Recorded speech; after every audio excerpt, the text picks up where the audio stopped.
नमस्कार मित्र हो, त्रिशा विज्युअल लर्निंग चॅनलमध्ये आपले सर्वांचे स्वागत आहे। तर आज आपण पाहणार आहोत रक्षाबंधन एक स्नेहबंधन या विषयावर अत्यंत सुंदर मराठी निबंध।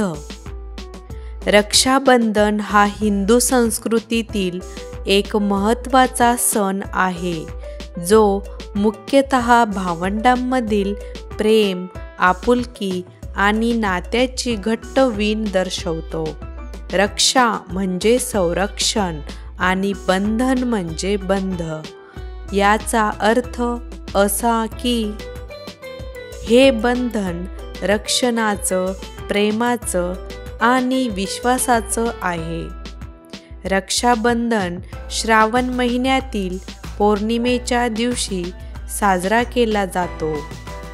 या दिवशी बहीण आपल्या भावाच्या मनगटावर रक्षासूत्र बांधते आणि त्याच्या दीर्घायुष्याची, सुख समृद्धीची प्रार्थना करते। भाऊही तिला आयुष्यभर तिचं रक्षण करेल असा वचनबद्ध होतो। हा केवळ एक धार्मिक विधी नसून त्यामागे असलेला प्रेमाचा भाव अधिक महत्त्वाचा असतो। या दिवशी बहिणी आपल्या भावासाठी राखी खरेदी करतात, त्याच्यासाठी औक्षण करते, गोडधोड पदार्थ तयार करते आणि त्याच्या उजव्या हाताला राखी बांधते।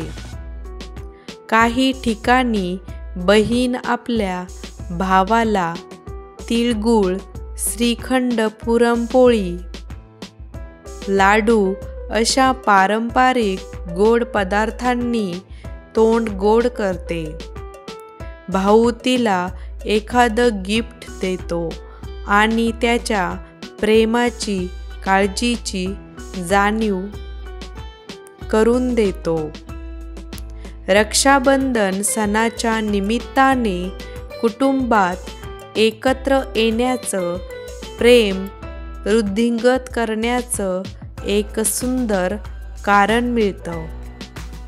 आजच्या धकाधकीच्या जीवनात अशा सणांमुळे भावंड एकत्र येतात, जुन्या आठवणींना उजाळा देतात आणि नात्यांची नव्याने जपणूक होते।